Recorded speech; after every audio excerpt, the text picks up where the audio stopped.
Hi, I'm Jason Blake, President of PEI, and I wanted to spend some time today discussing with you the industry outlook. For those of you that were not able to attend the PEI 2024 convention, I want to highlight some of the things that I spent time talking to our members at our convention. Let's take a look at our membership right now. Right now, in October of 2024, we were sitting at 1,640 members. And we've grown year over year, and I want to show you where. So particularly, we've grown in two areas.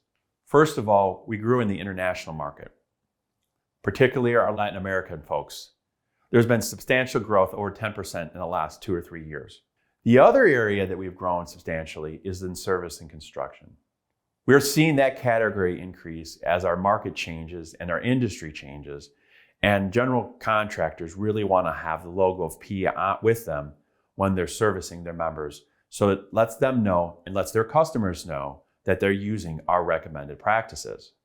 So let's look at some of the association accomplishments for 2024. At the PEI convention, we launched the Energy 101 and 102 in Spanish. In addition to that, we introduced the Manager Special Interest Group. This is really a stepping stone for the 10 groups. A lot of supervisors and managers have joined this group and are really highly productive leaders for the next generation. We formed the Manufacturers Council Group, and one of the most important initiatives for 2024 is we reinvigorated the foundation and the value proposition to focus on workforce development. These are just some of the initiatives we accomplished in 2024.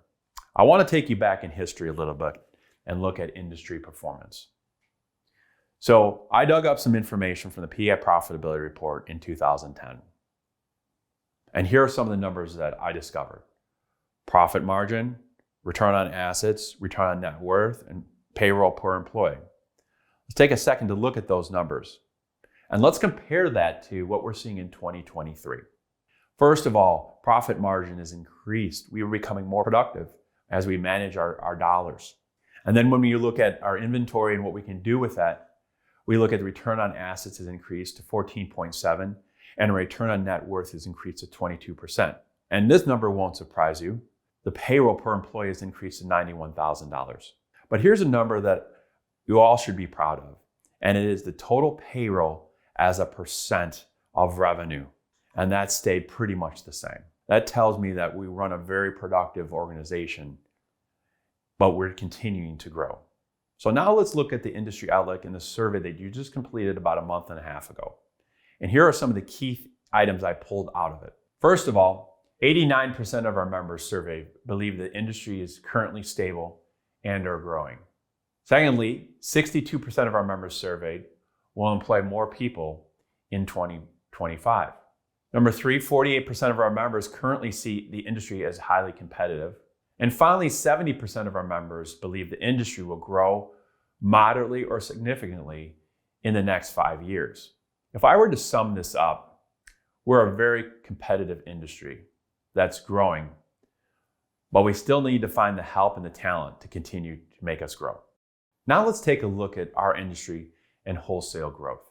First of all, let's look at overall wholesale and the growth decline of wholesale growth from 2023 to 2024. And you'll see that dip of roughly 14% for overall wholesale. But then when we look at our industry, you'll notice that we only declined 7.9%. What that tells me is we still have some constraints when it comes to inflationary that we're still dealing with, particularly in our industry. So for 2024, when we looked at both distributors and service construction, said we were going to forecast about 10% growth. You'll see that our prior year was at 7% and 7.7%. That tells me that we're getting much more comfortable with growth and seeing growth continue in the future. Move over to the topic of profitability. When we look at distributors, we are at 6.7% reported this year and 6.9% for service and construction. We've seen some growth from last year because if you look at prior years, we've increased both on distributors and service and construction. So we're getting better at what we do, and I think we'll continue to see that growth in the next couple of years. So we are growing from a profitability standpoint. Moving on to talent challenge. Our most valuable asset is our employees. And you'll see here that a current employee in our organization for distribution drives about $400,000 in sales. And then when you look at service and construction, you'll see they're around $327,000. A slight decline from prior year. But in 2010, if you recall, we're at $230,000. That's a drastic change. It tells me that our industry is thriving and finding ways to grow. Look at the total payroll expenses as a percent of sales. As you look at this slide, you can see that we slightly decreased from prior year. But when we go back to 2010, you'll notice that we're roughly about the same at 28% compared to 27% in 2024. What that tells me is that as revenue increases, expenses are mirroring that and staying about the same and increasing at the same rate. We're a productive industry that continues to manage our bottom line. Here's what I'm going to say about regulation. First of all, when we surveyed our members, they told us that it was number 2 as far as risks to the future. Let's look a little further into that. The breakdown of regulation at this point, some of the things that we focus on as an association and as an industry. First of all, regulation establishes market demand and trends. It stimulates technical enhancements and advancements. It drives costs on raw materials and inventory. It puts constraints on supply chain, and it offers new business opportunities. And finally, it influences business decisions. From PEI standpoint, regulation has to make sense. If it doesn't make sense, then PEI has to find ways to make our regulators understand the proper regulation and those that burden us from a regulation standpoint. Now I want to talk a little bit about industry consolidation. Everybody's talking about industry consolidation, and I want to give you a 10,000 view of what your association feels we're at this point. First of all, we're going to have to adapt to it. It's really driving decision making. So here are a few thoughts.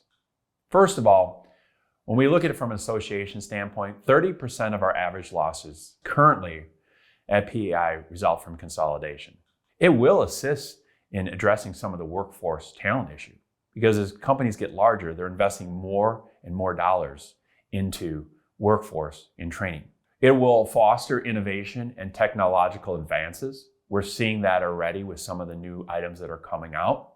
It should build a better awareness of the importance of the PEI industry, and I believe that's one of the most important factors. I've been talking about strength in numbers, and I believe in the future it'll give us a better voice in the energy industry.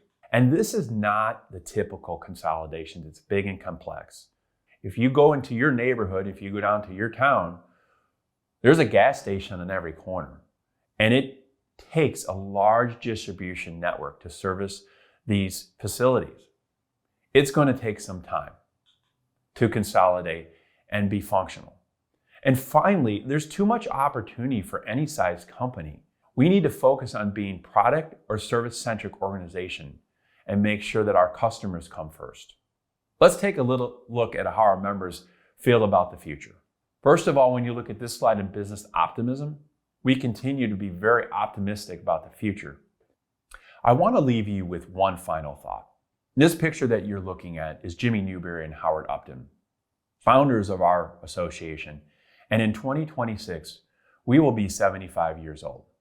I had a chance to read Howard Upton's memoirs. And as I started reading his memoirs, I read this particular sentence that really stuck with me. And Howard Upton was talking to Jimmy Newberry. And Jimmy Newberry said, what we want to do is use the association to make all of our members better. It's such a simplistic goal. But that's what I believe PEI is here to do. Make all our members better. I want to thank you for spending some time with me going over the industry outlook. I want to thank you for being members of PEI. I'm Jason Blake, president of PEI. Have a great day.